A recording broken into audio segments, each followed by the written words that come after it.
E aí galera, beleza? Murilo aqui. No vídeo de hoje a gente vai falar sobre indicadores de análise técnica, como você pode unir vários indicadores diferentes de uma forma profissional.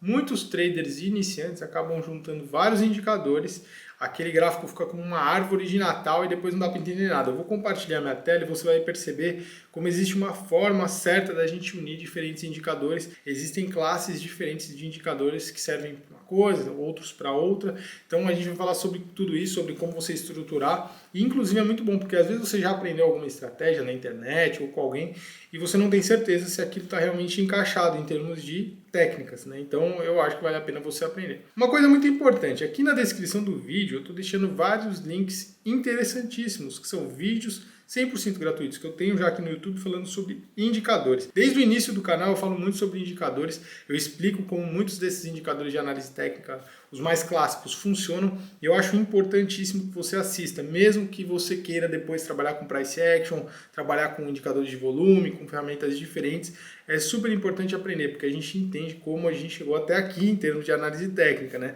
Então não são só os fundamentos, os princípios básicos, as teorias que fazem parte ali de todos os movimentos de mercado, mas eu acho que é importante também a gente entender o cálculo dos indicadores para saber o que eles representam mais ou menos. Além disso, aqui na descrição do vídeo também você encontra o link para as corretoras que eu uso. Usando esses links você ganha desconto de corretagem, entre outras vantagens. Então acho que vale a pena você olhar aqui na descrição do vídeo, não custa nada. Também não custa nada se inscrever no canal, então se você puder se inscreva no canal, ative as notificações, principalmente se você gostar desse vídeo e te ajudar ao longo do seu percurso como trader, tá? Então o que acontece? Aqui no MetaTrader, que é uma ferramenta que eu gosto bastante, a gente tem os indicadores divididos de uma forma muito interessante. Tendência, osciladores, volumes, e aí o Bill Williams, e depois os personalizados, que são aqueles que a gente, enfim, pode instalar. O MetaTrader ele é legal por causa disso, né? Tem muita coisa que é desenvolvida e a gente encontra lá a parte na comunidade MQL5.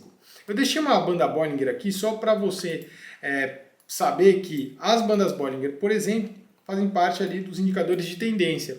Então, dentro desses indicadores de tendência, olha que legal, tem o ADX-DMI, né, que é o Directional Movement Index, que ele mostra para mim não só a força da tendência, mas também a direção. Então ele está me falando a tendência. Eu tenho as médias móveis, aquelas médias móveis que você já conhece. Então, por exemplo, uma média móvel simples de 200 períodos está me mostrando aqui a direção do mercado, não é verdade? Eu sei que o mercado, se os preços estão abaixo aqui da média móvel, muito provavelmente eu tenho uma tendência de queda. É claro que eu preciso entender se o mercado tem feito topos e fundos descendentes, se essa média está com um ângulo interessante, né? Porque se a gente tem um movimento como esse que a gente viu aqui, nesse momento do mercado, ó, a média muito ali horizontal, né? Então depois daqui a pouco eu vou mostrar o TradingView também, a gente pode falar um pouco mais sobre esse movimento. Então a média muito aqui paralela aos preços, o que demonstra que teoricamente a gente estaria derivando sem uma tendência. A gente consegue perceber isso claramente porque o mercado está subindo e descendo aqui sem sair muito lugar. As bandas Bollinger, como eu falei, né? A gente também tem as bandas aqui que podem ser utilizadas justamente para a gente saber qual que é a direção do mercado. Bandas Bollinger aqui num padrão básico, né, de uma média de 20 períodos. Se você não sabe, né, as bandas Bollinger basicamente elas são formadas por uma média de 20 períodos ou de X períodos, que você definir, que está aqui no meio do gráfico, e duas bandas que servem como desvio padrão, né, o desvio padrão aqui de 2, então formam as duas bandas de fora. Então por isso que você está vendo aqui essa linha amarela, eu coloquei uma média móvel de 20, foi a média móvel que ficou ali na frente da banda do meio, tá vendo? Então, se eu tirar aqui a cor dela, você já vai perceber, ó, que era a banda basicamente que estava ali no meio do caminho, tá? Então é a mesma coisa, uso ali. Você vê como a importância, né, de você entender como são criados os indicadores. E no MetaTrader existe uma categorização legal, como eu falei, que já te mostra também os osciladores. Então a gente pega, por exemplo, o ATR. Para que o ATR serve? O ATR é um indicador muito interessante, não para a gente saber o movimento do mercado, a direção, a tendência, como aqui o ADX-DMI, que me mostra essa tendência de alta, de baixa, e a força da tendência também, ou as médias móveis, bandas Bollinger. Não, o ATR ele vai me falar o seguinte, qual que é a amplitude, né, qual que é a volatilidade no mercado, qual que é a amplitude dos movimentos. Então, no caso do ATR aqui, se a gente está vendo um ATR de 14 períodos, ele está me mostrando qual que é a amplitude potencial dos movimentos dos últimos 14 períodos. Então, quando eu coloco num gráfico diário, até tem um indicador muito interessante que se chama ATR Value Indicator, que está aqui, ó, ATR Value Indicator. Eu posso colocar aqui ele me fala... Opa, tava sem o DDL ativado, peraí. R-Value Indicator. Você vê que eu baixo muita coisa, eu tenho muito indicador, cara. Eu adoro ficar testando e vendo as coisas. Então, por exemplo, aqui, no caso do ATR de 14 períodos, deixa eu colocar ele aqui como 100%, para ele mostrar a mesma coisa para vocês. Multiplier 1, né? Então, quer dizer, é basicamente o que a gente está vendo. Ó. O que a gente está vendo aqui? 1.135 pontos. Essa é a amplitude potencial do gráfico diário ali, que eu tenho entre máxima e mínima de acordo com o ATR. E aqui você vê que esse ponto aqui do ATR, a única diferença desses dois indicadores é que o ATR Value Indicator ele já está transformando isso para pontos. Aqui a gente tem o cálculo feito, ele está mostrando aqui que é 0.0114. É basicamente a mesma coisa, né? São os 1.135 pontos. A questão aqui do ATR é que, como a gente está vendo no mercado de Forex, ele está fazendo cálculos aqui baseados nas casas decimais que a gente tem dentro do Forex. Então, o valor para você pode ficar um pouco confuso, mas é a mesma coisa. Então, se você está olhando o ATR aqui, você está entendendo basicamente qual que é a amplitude desses movimentos em ponto, do gráfico diário aqui, que a gente está vendo, claro, né, do euro-dólar em pontos. Então, se eu estou lá fazendo uma operação de day trade, eu sei que eu tenho um range ali mais ou menos de 1.100 pontos, né, de amplitude diária aqui, a gente está falando aqui de 1% mais ou menos, é como o mercado tem se movimentado agora. Qual que é a volatilidade mais ou menos atual do mercado? Pô, são 1.100 pontos. Ó, a gente teve um outro momento mais para trás que a amplitude era de 700 pontos, ou seja, durante esse período aqui eu não poderia esperar muito do mercado em termos de volatilidade, porque a volatilidade já estava ficando bem menor. Então, se você pegar aqui, e historicamente você percebe o quanto a volatilidade aumentou. Quando? Depois lá de 2021, guerra e tal. E principalmente como aumentou aqui durante a pandemia. Então, o ATR não está te mostrando a direção dos movimentos, e sim a volatilidade. E incrível, por quê? Porque sabe quem também pode te mostrar um pouco da volatilidade? As bandas Bollinger, principalmente quando você tem uma amplitude muito grande das bandas. Mas elas não te dão, por mais que elas te falam mais ou menos a direção do movimento, se as bandas estão abrindo muito, eu estou vendo que existe uma volatilidade grande, né? Porque as bandas estão muito abertas.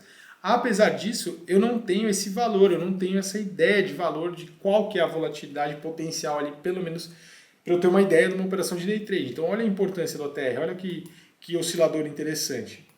Outro oscilador muito interessante, que a gente pode usar muito no mercado de Forex. E você já vai entender, tá, como a gente pode usar tudo isso junto. O índice de força relativa. Cara, o índice de força relativa é talvez o principal indicador que a gente tem para ele, o estocástico, né, para mercados, para mercados como o Forex, né, essas classes de ativos que não conseguem continuar uma tendência por um longo período de tempo. Por quê? Pô, Muri, como assim? Bom, no Forex eu tenho que entender que eu estou olhando a comparação e a relação entre duas moedas, duas economias, dois países, às vezes dois blocos econômicos. Então, para o euro sair de 1 para 1 em relação ao dólar e subir para 100 para 1, é basicamente, no cenário atual, impossível. Só se um dos dois, ou os Estados Unidos acabar ou a Europa acabar. Então, existe um padrão, eu tomo cuidado para falar isso mesmo, falar sobre padrão, mas existem pontos ali onde começa a se tornar muito difícil o mercado continuar subindo ou caindo. É um mercado de Forex, que vai andar muito em consolidação e expansão, muito dentro de padrões de movimento. Por quê? Porque são os equilíbrios econômicos que a gente tem entre os dois ativos. Então, se eu estivesse olhando, por exemplo, a lira turca, o peso mexicano contra o dólar, é uma coisa. É uma economia muito forte contra uma outra economia muito fraca. Porém, quando eu estou olhando o euro-dólar, quando eu estou olhando o ien japonês e o dólar, o ien japonês e o euro, eu estou falando das maiores economias do mundo. Então existem motivos, e a gente vai falar sobre esses motivos por trás, da demanda e da oferta por parte de diferentes moedas. Sendo assim, no mercado de Forex não pode acontecer o que acontece, por exemplo, no Dow Jones, né, no mercado de ações, que sobe ao infinito. Cara, isso não existe, não é uma ação da Tesla que pode só subir, não é o Dow Jones que pode só subir ou pode cair muito e, enfim, cair 60%, 70%, 80%, 90%. Não, por quê? Porque são duas moedas. Se uma queda muito forte como essa de 90% acontece, uma das duas economias está entrando em colapso. Basicamente é isso. E colapso que eu digo não é uma crise, não, é colapso mesmo, está acabando. Né? Porque senão a gente tem os equilíbrios no mercado de Forex. Sendo assim, o índice de força relativa ele acaba sendo um indicador muito interessante. Por quê? Porque os cálculos do índice de força relativa eles não mostram para a gente qual é a direção do mercado?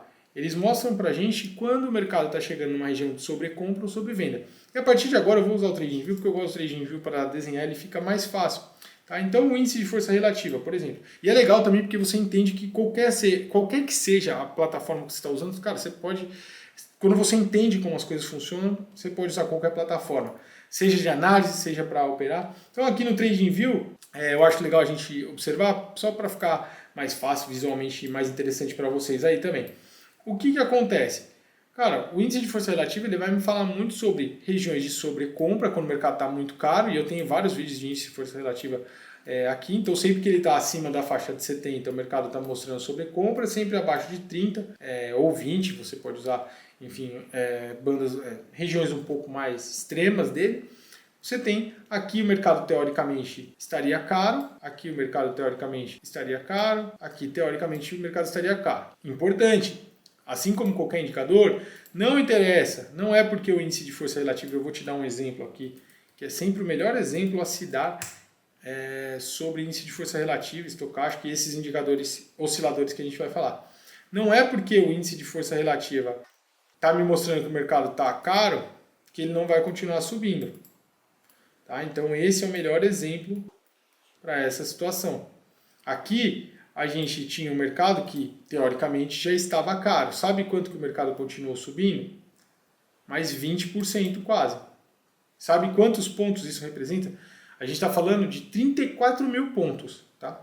3.400 pips. Cara, o mercado subiu muito. Aqui é a pandemia. Então não quer dizer, não é porque o índice de força relativa está sobrecomprado que o mercado vai cair. Tá? Simplesmente quer dizer que o mercado está muito esticado. E aí a gente precisa usar os sinais desses osciladores, como o índice de força relativa, como o estocástico. Aqui começa todo o nosso aprendizado mais pesado em relação a, cara, como que eu posso unir indicadores? Você está percebendo como eles funcionam? Se eu colocar o índice de força relativa e o estocástico lado a lado, eu vou perceber que eles só confirmam basicamente a mesma coisa. Os dois eles têm cálculos muito parecidos. Então, o ideal é que eu escolha um dos dois. Não faz sentido eu usar o índice de força relativa e o estocástico. Eu posso até usar como forma de confirmação? Posso. Porque às vezes um está se adiantando, eu estou vendo que o mercado está muito em tendência, e aí eu quero achar uma região ali, o mercado já está numa tendência de alta muito direcional, então eu uso as médias móveis, né? Super fácil. Ao invés de usar a DXDMI ou qualquer coisa desse tipo, eu venho aqui e coloco uma média móvel, simples, prático e rápido. Coloco aqui uma média móvel, eu já até tinha ela aqui, né, de 100 períodos, e falo, se o mercado ficar sobrecomprado abaixo da média, ou seja, se eu tiver um mercado que fica ao mesmo tempo sobrecomprado e ele está abaixo da média, eu vou bater uma venda. Então aqui no caso, né, o mercado ficou sobrecomprado e depois aqui de novo. Ficou sobrecomprado no estocástico, no índice de força relativa não, ele nem chegou a ficar sobrecomprado. Então, cada indicador tem os seus cálculos, cada indicador é feito de uma forma, então você pode até usá-los, mas você tem que entender que eles vão estar te mostrando basicamente a mesma coisa. O índice de força relativa aqui, no caso, ele está dando um sinal, ele está aguardando um pouco mais se o mercado realmente se mostrar sobrecomprado, enquanto o estocástico ele está respondendo um pouco mais rápido, né? O mercado está ficando sobrecomprado muito antes aqui no estocástico do que no índice de força relativa. Mas basicamente é a mesma coisa que a gente está vendo em termos de informação. Do dado que eu estou colhendo daquilo, está sobrecomprado, está sobrevendido. Então, não adianta, assim como o ADXDMI, por exemplo. Vamos imaginar que eu coloco aqui o Directional Movement Index, o ADXDMI, que é um indicador que é muito bom em termos de tendência. E aí eu olho e falo assim, cara, eu quero entender se essa tendência ainda vale a pena, por exemplo, eu sair vendido. E aí eu percebo que a linha ADX, porque ele é formado por 3 linhas, eu vou deixar aí também os vídeos que eu tenho sobre o ADXDMI. Essa linha ADX, ela me mostra a força da tendência. Se ela é inferior a 30, eu não tenho uma força tão grande assim na tendência. Então quer dizer, se a linha ADX vem aqui para baixo de 30, nesse momento aqui ela fica abaixo de 30, a partir desse momento já não faz muito sentido, né, para mim. Então a partir desse momento aqui não faz muito sentido eu continuar pensando em venda. Por quê? Porque o mercado já perdeu aquele drive de queda, né? Então todo esse momento aqui era um momento bom. Então todo o momento até aquela situação, eu vou até colocar uma linha vertical aqui, até essa situação aqui, a gente tinha uma tendência de queda bem forte. Por quê? Porque a linha DX estava forte, estava tudo firme para cima, né? Mostrando que era uma tendência de queda e estava com força.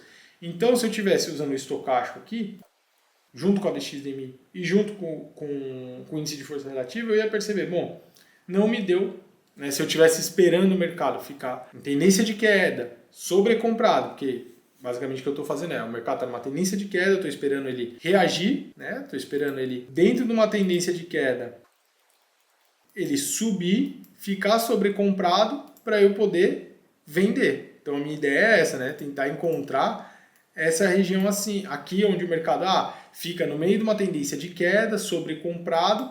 Por quê? Porque se ele está sobrecomprado, quer dizer que ele está caro numa tendência de queda, eu vou vender. Certo? Mas pode ser que você não consiga encontrar tudo isso de acordo com os seus indicadores.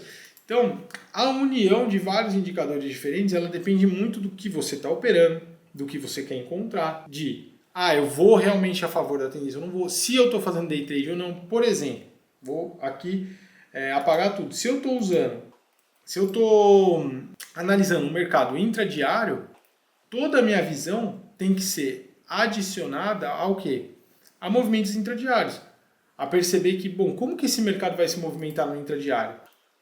Ele vai ter as sessões, então o mercado vai andar um pouco na sessão asiática, depois muito na sessão de Londres, depois muito mais na sessão de Nova York.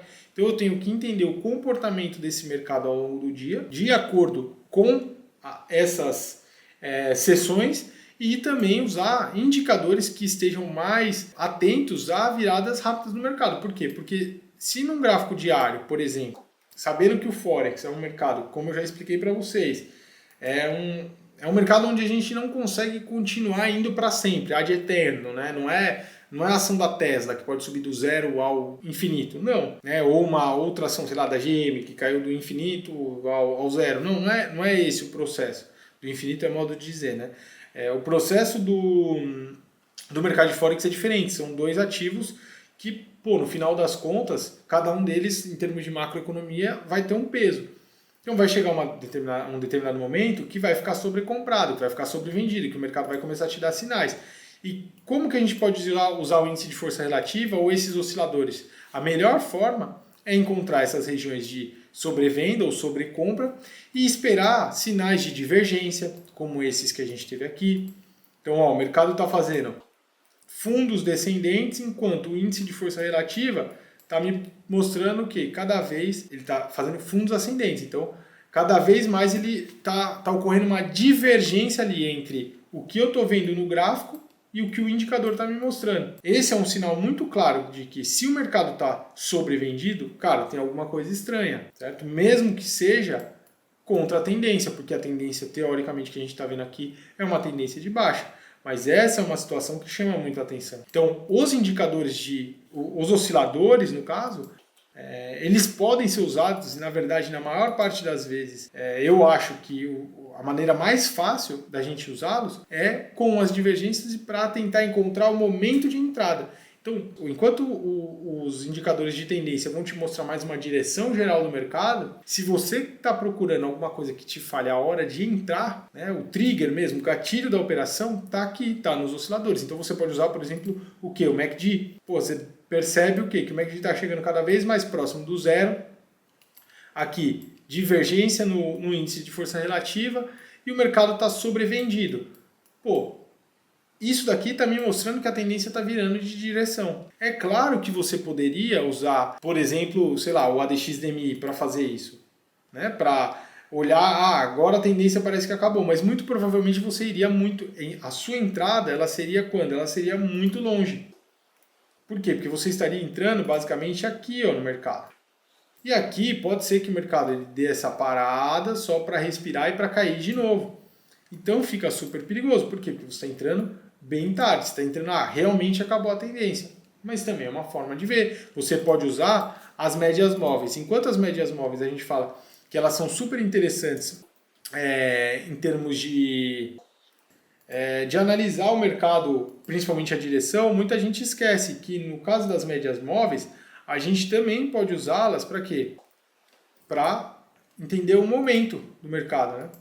Então eu posso usar aqui... Não, daqui está horrível. Deixa eu colocar duas médias mesmo.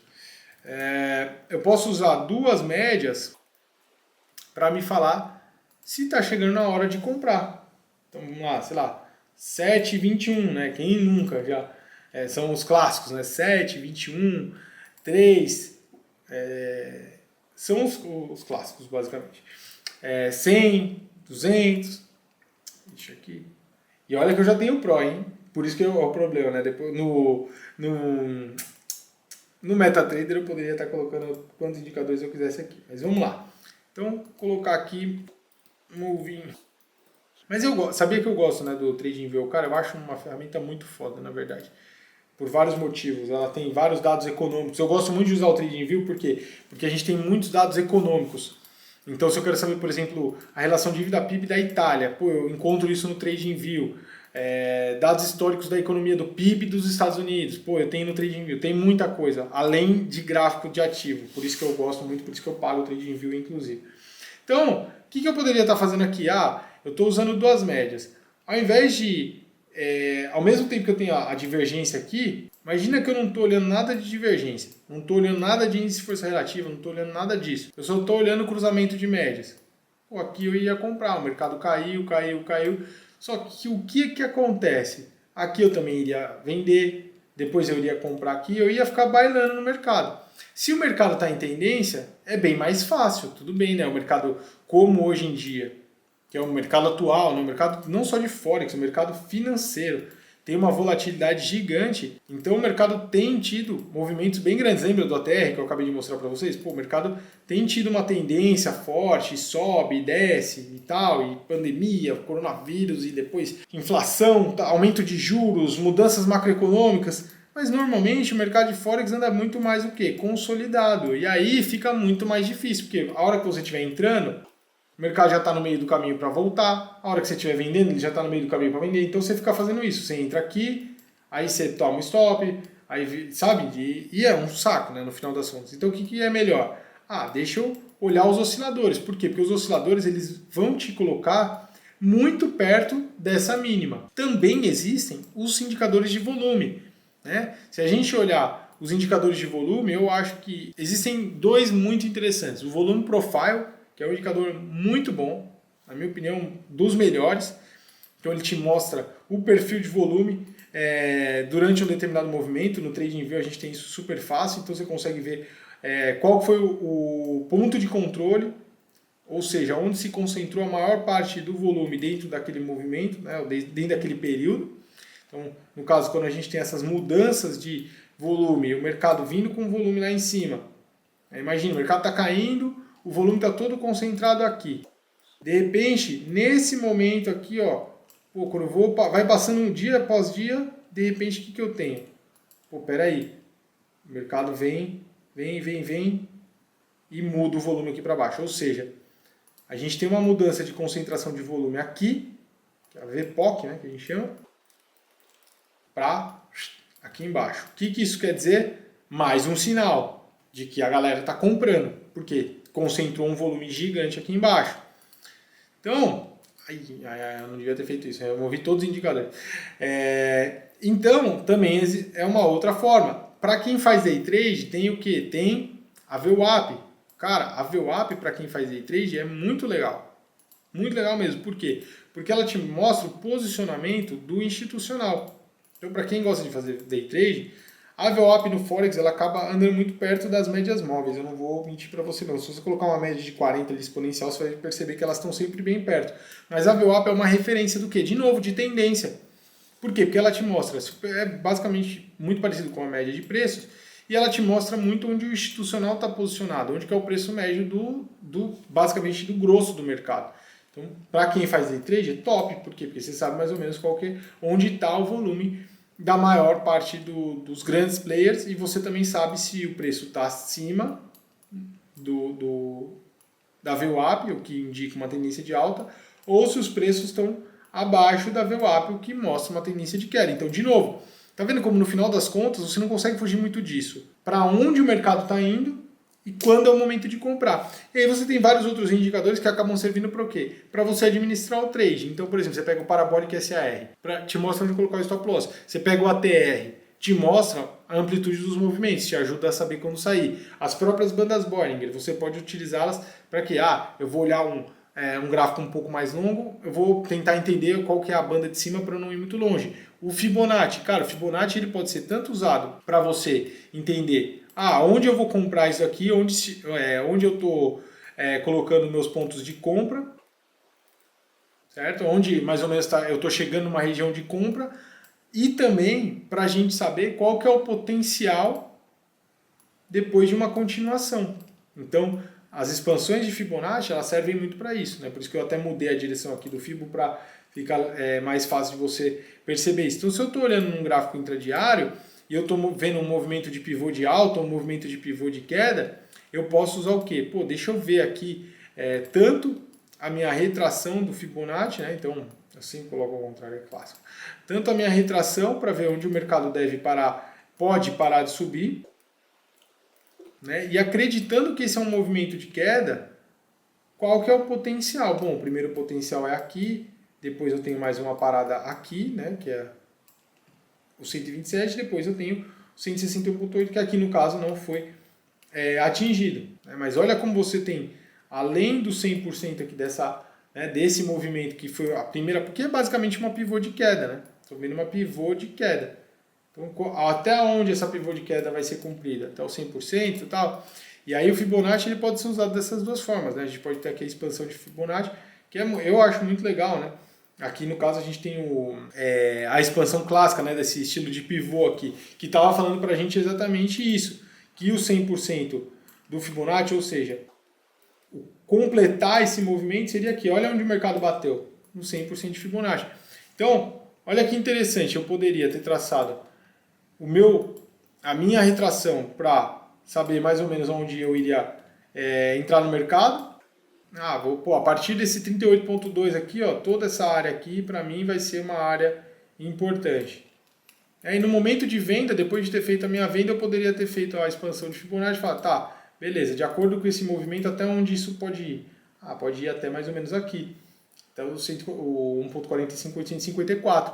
Quer dizer, todas as ferramentas, elas podem ser usadas para você administrar o trade, para você ver a tendência, algumas ferramentas podem ser utilizadas para você ver a direção do mercado, outras para você administrar o trade, outras para você entender qual que é o potencial. Até mais ou menos onde isso pode ir. Você pode olhar o volume, tentar navegar pelo volume para ver, eu tenho aqui indicadores que me mostram que a tendência, em termos de média móvel, do DXDMI, é mais ou menos essa. Isso está confirmado pelo volume, pela VWAP, e tudo depende do jeito que você vai operar. No final das contas, a conclusão meu objetivo não era te dar um setup, porque eu acho que quem chegou nesse vídeo quer entender como unir os indicadores, e você tem que, primeiro de tudo, saber o que você quer. Você quer operar Forex? Você quer operações? Que é um mercado que anda muito mais em tendência. Quer operar criptos? Também é outro mercado que anda muito mais em tendência. Índices, anda mais em tendência. Commodities, commodities é mais rompimento. Muito de lado, parecido com o Forex, né? Muito de lado, de repente explode. Você tem que entender a classe de ativos que você vai operar, porque não é o mesmo setup para todo mundo. Aí você tem que entender, eu vou operar isso aqui o quê? Day trade? Ou eu vou operar operações onde eu vou atrás mais de fundamentos, de momentos onde o mercado está sobrecomprado, sobrevendido, onde eu entenda que, tá chegando uma hora que vale a pena fazer uma compra porque isso aqui vai reagir. Porque o day trade em específico, ele exige uma outra visão. Ele exige uma visão de entender os ruídos de mercado, entender os breakouts por causa de sessões. Se você não está operando Forex, aí você tem os momentos daquele mercado que você opera, né? Sei lá, se é o índice futuro, dólar futuro, mas no Forex em particular a gente tem que entender as sessões. Você tem que entender para onde o mercado está indo e acompanhar aquilo rápido. Por quê? Porque o mercado vai e depois vai parar. Você olha o mercado de Forex, é muito assim, cara. Você tem um momento, que é um momento de volatilidade, o mercado vai, anda e tal, e depois acabou. Aquilo fica muito num compasso de espera até a próxima mudança, até o próximo rompimento. Então a gente tem que entender muito o que a gente está fazendo, qual ativo, porque essas volatilidades extremas que a gente vê hoje, elas não vão se perpetuar para sempre. Então entender a classe de ativos, entender o estilo operacional, fazendo day trade, estou fazendo scalping, estou fazendo swing trade, o que eu quero, entender no final das contas o que eu quero buscar com a minha estratégia, para aí sim eu conseguir unir os diferentes indicadores. Porque não adianta eu pensar que eu vou jogar todos os indicadores aqui num gráfico X e que todos esses indicadores eles vão fazer sentido para aquela classe de ativos e para aquele meu estilo operacional. Se me falar de índice de força relativa e volume no Forex, num gráfico diário, eu vou falar top. Se você falar a mesma coisa para mim num gráfico intraday, eu já vou falar, cara, não sei se vale a pena. Por quê? Porque no mercado de Forex, por exemplo, o mercado está sobrecomprado ou sobrevendido durante o dia, não significa absolutamente nada. Sinceramente. Eu tinha, inclusive, um EA, eu desenvolvi uma estratégia, né, que a gente testou e funciona até muito bem, que se baseava em comprar o mercado, que é totalmente contraintuitivo, mas era comprar o mercado justamente aonde? Nas regiões de sobrecompra, se ele estivesse seguindo alguns parâmetros. O que isso quer dizer? Que, cara, na verdade, quando o mercado entrava na sobrecompra era quando eu estava entrando. Por quê? Porque aqui era provavelmente onde a gente teria os rompimentos. Então, é claro que você tem reversões? Tem. E aí você tem que entender quando que essas reversões, principalmente, elas acontecem. E tomar muito cuidado, porque no mercado de Forex, principalmente no mercado de Forex, eu vou te adiantar uma coisa. Cara, nada tá caro que não possa continuar subindo. Então, você pega aqui, desde que o mercado bateu o índice de força relativa sobre compra, aqui, olha essa alta. O mercado nunca realizou. Isso daqui num gráfico diário seria muito mais difícil de acontecer. Por outro lado, num gráfico diário no mercado de ações ou de criptos, cara, isso daqui seria totalmente normal de acontecer. Por quê? Porque é um mercado que anda muito mais em tendência. Então, se você quer usar indicadores como um profissional, o primeiro passo é você saber o que você está operando, qual é o time frame, qual é o seu objetivo e como você vai administrar toda essa operação de acordo com o comportamento daquela classe de ativos. Cara, basicamente um curso. Isso daqui, eu mereço muitas inscrições, muitas visualizações desse vídeo, porque esse vídeo ficou bom. Né? Para quem estava querendo saber isso, ficou muito bem explicado, na minha opinião. Bom, é isso. Ó, se você gostou, deixe seu like, se inscreva no canal, ative as notificações, deixe seus comentários, compartilhe aí comigo o que você achou. Eu espero que esse vídeo tenha ajudado, espero que tenha ficado mais claro como você pode usar as diferentes classes de ativos. Tome muito cuidado, aprenda como cada um dos ativos funciona. É super fácil, cara, não monte uma árvore de Natal. Vai lá, entra no Google e pesquisa, cara, como funciona o índice de força relativa. Você já vai provavelmente ver um dos meus vídeos. Então, entenda como as coisas funcionam e a partir daí você cria tudo que você precisa criar em termos de estratégia, você testa tudo que você quer testar em termos de estratégia e fica muito mais fácil de você trabalhar de uma forma assertiva. Beleza? Então é isso. A gente se vê numa próxima, galera. Um abraço. Tchau.